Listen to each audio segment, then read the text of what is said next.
Hi everyone, welcome back to our channel. Today in this video we are going to see how to reset Spectrum Remote to Factory Settings Universal Remote Reset Guide.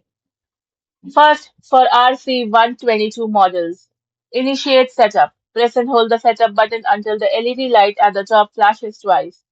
Next, enter reset code. Type 981 using the number pad. The LED will flash to confirm the factory reset is complete.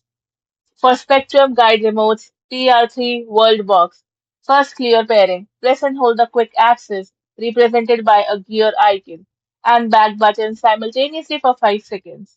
Next, repair. Once you have resetted it, you can hold down the voice button to initiate the on-screen pairing process for your cable box and TV. For universal hardware soft reset, first remove batteries. Take both batteries completely out of the back compartment.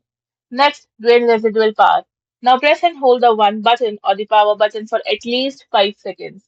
Next is to reinsert. Now slide the batteries back into place. The LED will blink twice, indicating a successful power cycle reset. Thank you for watching, and for more such informative videos, do like, share and subscribe to our channel.